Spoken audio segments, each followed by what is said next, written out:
الشیطان الرجیم بسم اللہ الرحمن الرحیم۔ لاکھوں کروڑوں درود و سلام نبی کریم صلی اللہ علیہ وسلم پر اور ان کی آل پہ۔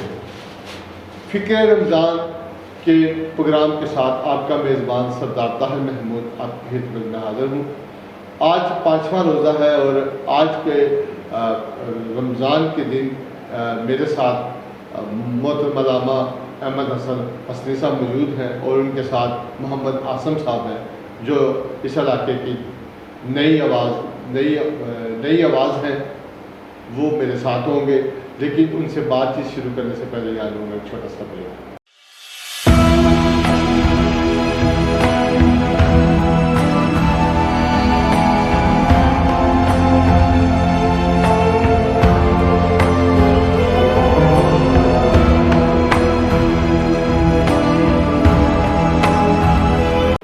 Welcome back. آج فکر رمضان کے حوالے سے آج ہم رمضان مبارک کی 5 رمضان ہے اپنے، ٹھیک ہے، ویلکم بیک۔ آج رمضان مبارک کا 5واں دن ہے اور ہم میرے ساتھ علامہ محترم احمد حسن حسانی صاحب موجود ہیں اور محترم عاصم بھائی ہیں جو ثنا خوانی کیا ان کو اچھی آواز، اچھا علاقے میں انعام ہے ان کا، تو وہ بھی آج ہمارے ساتھ ہیں، تو بہت شکریہ دونوں احباب کا۔ تو علامہ صاحب ہمارا سلسلہ جو ہے یہ رمضان کا، یہ رحمت کا چل رہا ہے، بالکل ایسے، تو اس کے اوپر ہم مسلسل بات کر رہے ہیں۔ تو کل بھی آپ نے رحمت کے حوالے سے بات کی، تو رحمت کی فضیلت کے اوپر ہمارے ناظرین کو، اور ساتھ آج کل ہمارا قرآن کے ساتھ رابطہ تھا، جی بالکل، تعلق ہونا چاہیے، اور قرآن کی وجہ سے انسان کے اندر تقویٰ آتا ہے، بالکل، تو اس کے اوپر ہمارے ناظرین کو ذرا گائیڈنس دیں کہ وہ کیسے تقویٰ حاصل کر سکتے ہیں، اور یہ رحمت کا جو اشرا ہے اس میں اللہ کی رحمت کیسے حاصل کی جا سکتی ہے۔ جی بہت شکریہ۔ جی سردار صاحب، جس طرح کہ ہم نے کل قرآن مجید فرقان حمید سورۃ انعام کی آیت نمبر 155 تلاوت کی تھی، وَهَذَا كِتَابٌ أَنزَلْنَاهُ مُبَارَكٌ فَاتَّبِعُوهُ وَاتَّقُوا لَعَلَّكُمْ تُرْحَمُونَ، جس میں پروردگار نے ارشاد فرمایا کہ یہ بابرکت کتاب ہے جو ہم نے نازل کی ہے، اور فرمایا کہ اس کی پیروی کرو اور تقوی اختیار کرو تاکہ تم پر رحم کیا جائے۔ تو اس آیت مبارکہ میں حصول رحمت کے 2 سبب بیان ہوئے ہیں۔ ایک سبب قرآن کی پیروی ہے، دوسرا ہے تقوی اختیار کرنا۔ تو قرآن کی پیروی کے متعلق ہم نے کل عرض کیا، تو آج جو حصول رحمت کا، یعنی اس عشرہ رحمت میں ہم چاہتے ہیں، ہر شخص یہ چاہتا ہے کہ اللہ کی رحمت نصیب ہو، تو اللہ کی رحمت کا ایک سبب جو ہے، اس کے حصول کا ایک سبب وہ ہے تقوی۔ اور اسی طرح اگر ہم رمضان کے مہینے کے ساتھ جو روزہ اللہ پاک نے دیا ہے ہمیں، اس کی فرضیت کا جو مقصد ہے اس کو دیکھیں تو وہاں بھی اللہ پاک ارشاد فرماتا ہے تم پر روزے اس لیے فرض کیے گئے لعلکم تتقون، تاکہ تم متقی بن جاؤ، پرہیزگار بن جاؤ۔ یعنی روزے کی فرضیت کا مقصد بھی تقوی ہے، اور اللہ کی رحمت کے حصول کا سبب بھی ایک تقوی ہے۔ اب اس تقوی میں سردار صاحب بے شمار باتیں آتی ہیں۔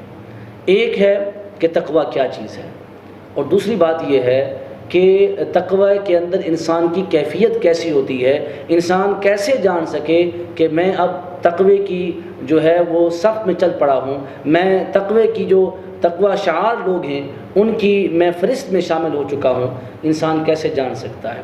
اور پھر تیسرا یہ ہے کہ تقوی کن لوگوں کو نصیب ہوتا ہے، تو یہ اس کے اندر یہ بہت بے شمار باتیں آتی ہیں، مگر میں ابتدا میں تقوی کیا ہے اس کو جاننے کی ہم کوشش کریں گے ایک مختصر وقت میں۔ ایک تو تقوی کا لفظ جو ہے یہ وقایت سے نکلا ہے، جس کا معنی ہے بچنا، روکن، اپنے آپ کو جو ہے کسی چیز سے بچانا، اپنے حفاظت کا ذریعہ بھی آپ کہہ سکتے ہیں۔ اور جب اس تقوی کا تعلق اللہ کی ذات کے ساتھ ہوگا تو اس کا معنی پھر یہ کیا جائے گا کہ اللہ کے خوف سے ڈرنا، اس کے عذاب سے ڈرنا۔ اور جب اس کا تعلق کسی اور چیز کے ساتھ ہوگا تو پھر اس کا معنی ہوگا بچنا، جیسے قرآن پاک میں بیان فرمایا اتقوا النار التی، کہ تم خود کو دوزخ کی آگ سے بچاؤ۔ تو اسی طرح اب تقوی کی جو اس کی جو تعریفات کی گئی ہیں، بے شمار علماء کرام نے، صوفیاء کرام نے اس کی تعریف بیان فرمائی۔ اس کی مختصر یہ ہے کہ اپنے آپ کو اللہ اور اس کے رسول کی اطاعت میں صرف کرنا، اللہ اور اس کے رسول کی اطاعت میں زندگی گزارنا، یہ تقویٰ ہے، سبحان اللہ۔ ٹھیک ہے، اور خود کو گناہوں سے بچانا اور نیکی پر ثابت قدم رکھنا اور دل کو ہر قسم کی نفسانی اور شیطانی جو شرور ہیں ان سے بچانا بھی تقویٰ ہے، صراط مستقیم پہ ثابت قدم رہنا بھی تقویٰ ہے، اور برائیوں کو ہمیشہ کے لیے چھوڑ دینا یہ بھی تقویٰ ہے۔ اب اس میں ایک اور جو صوفیاء کرام نے بیان فرمایا تقوی کی تعریف، فرمایا کہ تنزیۃ القلب من الذنوب، کہ دل کو گناہوں سے بچا کے رکھنا، سبحان اللہ۔ دل کو گناہوں سے بچا کے رکھنا یہ بھی تقویٰ ہے۔ تو یعنی ساری زندگی انسان کی اللہ کی جو احکامات ہیں ان پر عمل پیرا ہونا اور خود کو ہر برائی سے بچانا یہ تقویٰ ہے۔ یہاں اس کی میں آپ کو اگر مثال کے ذریعے سے اس کو سمجھاؤں تو حضرت کعب بن احبار رضی اللہ تعالیٰ عنہ آپ سے صحابہ کرام نے پوچھا کہ تقوی کو ہمیں آسان لفظوں میں سمجھائیں، تو آپ نے ایک مثال کے ذریعے جو سمجھایا ہے اس کو ناظرین اور ہم بھی اس کو بخوبی سمجھ سکتے ہیں۔ آپ نے فرمایا کہ کیا تمہارا کبھی خاردار جھاڑیوں سے کسی خاردار راستے سے گزر ہوا ہے؟ تو صحابہ کرام نے کہا جی۔ فرمایا تو پھر آپ وہاں سے کیسے گزرتے ہو؟ ایسا راستہ ہو جس راستے سے خاردار جھاڑیاں ہوں، کانٹے ہوں، تم وہاں سے تمہارا گزر ہو تو کیسے گزرتے ہو؟ تو انہوں نے کہا حضور ہم اس طرح گزرتے ہیں کہ ہم اپنے کپڑوں کو سمیٹ لیتے ہیں سبحان اللہ۔ اور اپنے آپ کو یوں بچا کر خاردار جھاڑیوں سے، کانٹوں سے خود کو بچا کر ہم اپنی منزل طے کر لیتے ہیں، ہم گزر جاتے ہیں۔ تو آپ نے فرمایا یہی مثال تقویٰ کی ہے کہ یہ دنیا خاردار جھاڑیوں کی مثال ہے، دنیا کے اندر ہر قسم کی برائی ہے، جہاں نفس اور شیطان انسان کو برائی کی طرف لے جاتا ہے۔ فرمایا اب اس دنیا میں رہتے ہوئے تم نے اپنے آپ کو، اپنے تن کو، اپنے من کو بچانا ہے۔ اب اس دنیا کی خاردار جھاڑیوں سے، برائیوں سے جو شخص اپنے تن اور من کو بچا کے لے گیا سمجھو متقی ہو گیا، سبحان اللہ۔ وہ متقی ہو گیا۔ اب اس دنیا میں انسان نے رہنا ہے، بے شمار ایسی چیزیں ہیں جو انسان کو برائی کی طرف لے جاتی ہیں، وہ کانٹے ہیں، خاردار کانٹے ہیں جو نفس کی طرف سے آتے ہیں، شیطان کی طرف سے آتے ہیں۔ اب ان تمام نفسانی اور شیطانی شرور سے، وسواس سے خود کو بچا کے رکھنا یہی تقویٰ ہے، یعنی جہاں خاردار کانٹے ہوں اور یہ برائیاں ہوں وہاں انسان خود کو بچائے تو یہ تقویٰ ہے۔ اس میں ایک اور چیز کہ تقوی کے اندر کیفیت کیسی ہوتی ہے، تقویٰ کے اندر کیفیت کیسی ہوتی ہے، تو یہ جب انسان کا دل خود بخود نیکی کی طرف مائل ہو جائے اور برائی سے نفرت کرنے لگے تو اسی کیفیت کو تقویٰ کہتے ہیں۔ سبحان اللہ۔ یعنی انسان کا دل خود بخود جی چاہے کہ میں نیکی کروں، نماز پڑھوں، روزہ رکھوں، میں دیگر تمام نیک امور میں اپنے آپ کو مصروف رکھوں، اور دل خود بخود مائل ہو اور برائی سے دل خود بخود دور ہو جائے تو اس کیفیت کو تقویٰ کہتے ہیں۔ سبحان اللہ۔ یعنی وہ انسان خوش قسمت ہے کہ اللہ نے اسے وہ کیفیت عطا فرمائی ہے جو متقین کی کیفیت ہوتی ہے کہ انسان برائی سے نفرت کرنے لگ جاتا ہے اور نیکی کی طرف خود بخود اس کا دل مائل ہو جاتا ہے۔ اس کو تو یہ اللہ کی رحمت کے حصول کا ایک سبب یہ تقویٰ ہے۔ سبحان اللہ، ماشاء اللہ، ماشاء اللہ۔ آپ نے کل جیسے ارشاد فرمایا تھا کہ یہ رحمت کا مہینہ ہے، عشرہ ہے، اور اس کو ہم نے 3 حصوں میں روایات میں بھی ہے، بالکل۔ رمضان میں 3 حصے ہیں، پہلا رحمت ہے، دوسرا مغفرت ہے، چوتھا جو تیسرا ہے وہ نجات ہے۔ بالکل۔ تو ہم رحمت کے اوپر بات کر رہے تھے، کل آپ نے قرآن اور رمضان کا آپس کا جوڑ بتایا جی بالکل، کہ رمضان قرآن کی وجہ سے، قرآن رمضان کی وجہ سے ہے۔ بالکل، آج اسی کو آپ نے آگے لے کے گئے ہیں، تقوی کی طرف چلے گئے ہیں بالکل، کہ انسان جب قرآن پڑھے گا، جب رمضان رکھے گا تو اس کے اندر تقوی آئے گا، وہ برائی سے بچے گا، نیکی کی طرف مائل ہوئے گا۔ بالکل ایسے۔ لیکن جو نفسی شیطان جو جکڑ دیا جاتا ہے رمضان کے اندر، لیکن کل بھی آپ نے جیسے فرمایا تھا کہ نفس کا جو شیطان ہے وہ انسان کے اندر ہے، جی، اس کو مارنا پڑتا ہے۔ تو اس کے لیے جو ہماری معاملاتی زندگی ہے اس کے اندر ایک نوجوان کو خاص کر آج کل کیسے بچنا چاہیے اور کس طرح دین کی طرف، کیونکہ آج کل اس کے پاس تو بے شمار انجوائمنٹ کے راستے ہیں، جی ایسے لوگ دین سے دور ہیں، اس حوالے سے بھی نوجوانوں کی طرف جی جی سردار صاحب، ایسا ہے کہ بہت اچھا آپ نے یہ سوال کیا ہے۔ اس حوالے سے آپ یہ دیکھیں، یہ جو رمضان المبارک کی بابرکت گھڑیاں ہیں، یہ ہمارے لیے بڑی سعادت کی گھڑیاں ہیں۔ دیکھیں کہ رمضان کو اگر ہم دیکھیں تو رمضان رمدن سے نکلا ہے، سبحان اللہ، جس کا معنی ہے جلانا، معنی ہے جلانا۔ یعنی جو شخص اس ماہ مبارک کا ادب کرتا ہے، احترام کرتا ہے، اور اس ماہ مبارک میں وہ زیادہ سے زیادہ عبادات میں اپنی زندگی گزارتا ہے، تو یہ رمضان ایسا ہے کہ جو گناہ گار ہوتے ہیں ان کے گناہوں کو جلا دیتا ہے، سبحان ان کے اللہ، گناہوں کو جلا دیتا ہے۔ اور اسی طرح حضور نے ارشاد فرمایا، من صام رمضان ایمانا و احتسابا غفر له ما تقدم من ذنبه، جس شخص نے ایمان کے ساتھ، اخلاص کے ساتھ رمضان المبارک کے روزے رکھے، اللہ رب العزت اس کے گزشتہ تمام گناہوں کو معاف فرما دیتا ہے۔ سبحان اللہ، ماشاء تو یہاں آپ یہ دیکھیے، جیسے آپ نے کہا کہ نوجوانوں کو کیسے بچائیں، تو یہاں میں ایک مثال کے ذریعے سے آپ کو سمجھاؤں گا کہ بہت سارے گناہ ایسے ہوتے ہیں جو انسان نیکی کرتا ہے تو وہ گناہ مٹ جاتے ہیں۔ جس طرح رمضان کا مہینہ چل رہا ہے، روزے رکھے، عبادات کرے تو وہ گناہ مٹ جاتے ہیں، اور بعض گناہ ایسے ہوتے ہیں جن کے لیے انسان توبہ و استغفار کرتا ہے۔ تو اس رمضان مبارک میں آپ کو ایک ہماری نوجوان نسل چونکہ ٹیکنالوجی کے ساتھ جو ہے وہ اٹیچ ہے، موبائل ہو گیا، کمپیوٹر ہو گیا، اس کے ساتھ اٹیچ ہے، تو ان کو میں اس سافٹ ویئر کے ذریعے سمجھانے کی کوشش کروں گا کہ جیسا کہ کمپیوٹر کا سافٹ ویئر ہے، اس میں کرپٹ فائل آتی ہے تو سافٹ ویئر جو ہے وہ چلنا بند ہو جاتا ہے، صحیح معنوں میں کام نہیں کرتا، ہینگ ہو جاتا ہے۔ تو اسی طرح سردار صاحب یہ مثال ہے، انسان کا جو یہ دل ہے اور جو روح ہے، جب انسان گناہ کرتا ہے اور گناہ برائی کی طرف زیادہ جاتا ہے تو اس کا جو یہ روحانی سافٹ ویئر ہے وہ کمزور ہو جاتا ہے۔ انسان ایک گناہ کرتا ہے تو دل پہ سیاہ رنگ کا ایک نقطہ بن جاتا ہے، وہ پھر گناہ کرتا ہے، سیاہی اور بڑھ جاتی ہے، پھر گناہ کرتا ہے، سیاہی اور بڑھ جاتی ہے، یہاں تک کہ مکمل دل سیاہ ہو جاتا ہے معاذ اللہ، جب انسان گناہ زیادہ کرتا ہے۔ اب اسی طرح جس طرح وہ سافٹ ویئر کے اندر کرپٹ فائلز آتی ہیں اور وہ سافٹ ویئر ہینگ ہو جاتا ہے، وہ چلتا نہیں، وہ آہستہ آہستہ کام کرنا چھوڑ دیتا ہے، اسی طرح انسان کا جو دل ہے اور روح ہے یہ کام کرنا چھوڑ دیتی ہے۔ بظاہری دل دھڑک رہا ہوتا ہے مگر اس کے اندر وہ جو اللہ کا نور ہوتا ہے وہ نور ختم ہو جاتا ہے، وہ جو روحانیت ہوتی ہے، وہ جو سکون ہوتا ہے، جو چین ہوتا ہے، وہ برائی کی وجہ سے ختم ہو جاتا ہے۔ تو آپ یہ سمجھیں، پھر ہم کیا کرتے ہیں کہ اس کرپٹ سافٹ ویئر کو اپڈیٹ کرتے ہیں، اس کو اپڈیٹ کرتے ہیں، کرپٹ فائل ختم ہوتی ہیں۔ تو اب اس طرح رمضان میں بھی پروردگار جو ہمارے روحانی سافٹ ویئر ہے اس کو اپڈیٹ کر رہا ہے۔ ہم عبادات کے ذریعے، روزے کے ذریعے اپنے روحانی سافٹ ویئر کو اپڈیٹ کر سکتے ہیں، عبادت کریں، زیادہ سے زیادہ روزہ رکھیں۔ اب بعض ایسی فائلز ہوتی ہیں سافٹ ویئر کے اندر، جب اپڈیٹ کرتے ہیں تو ختم ہو جاتی ہیں، مگر بعض کرپٹ فائلز جو ختم نہیں ہوتی اس کو بڑے ہائی جو سافٹ ویئر ہوتا ہے اس سے ختم کیا جاتا ہے۔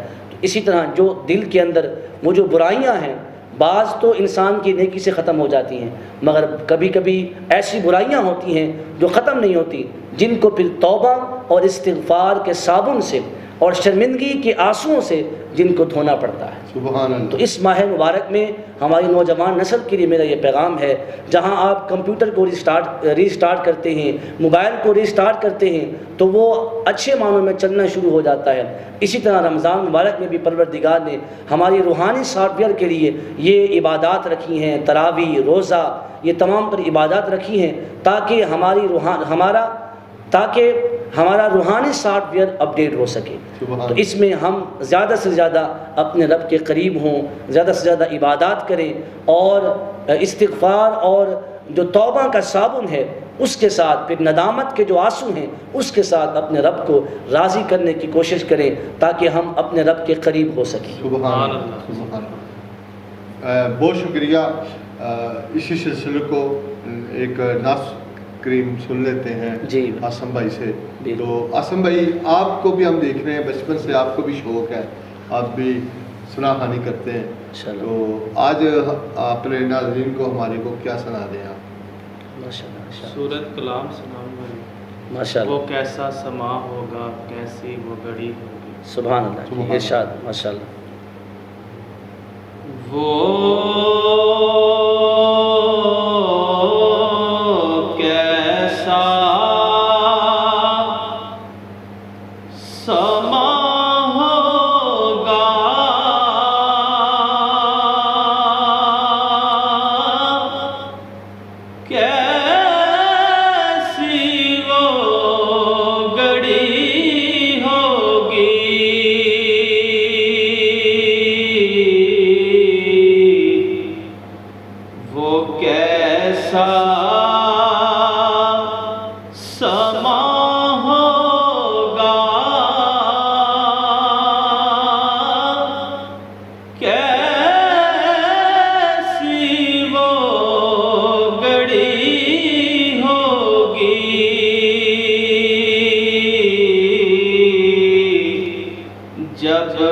پہلی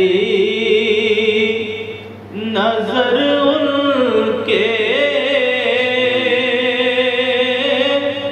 روزے پہ پڑی ہوگی، جب پہلی نظر ان کے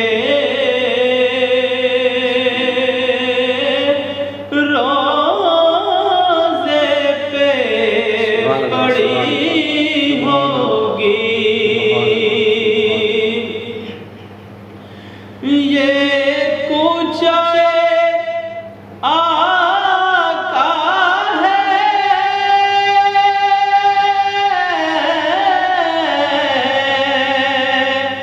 آہستہ قدم رکھنا،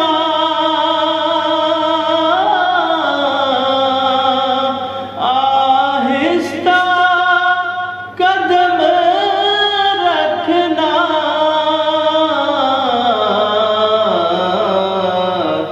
ہر جا پہ ملائک کی بارات کھڑی ہوگی، ہر جا پہ ملائک کی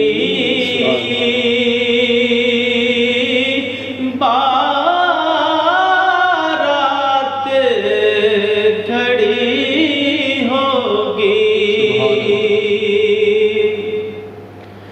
اور کیا سامنے جا کے ہم حال اپنا سنائیں گے، کیا سامنے جا کے ہم حال اپنا سنائیں گے،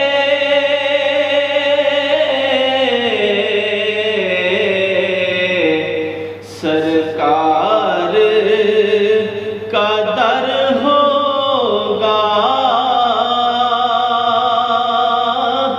اشکوں کی لڑی ہوگی، سرکار کا در ہوگا،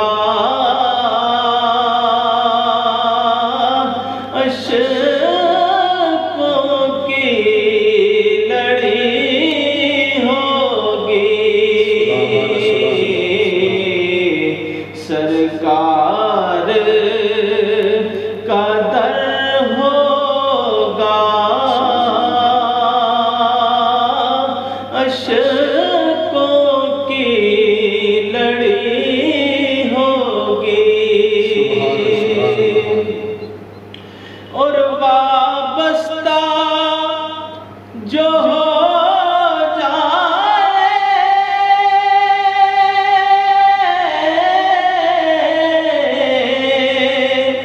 سرکار کے قدموں سے، وابستہ جو ہو جائے سرکار کے قدموں سے، ہر چیز زمانے کی قدموں میں پڑی ہوگی، بے شک ہر چیز زمانے کی قدموں میں پڑی ہوگی، اور کچھ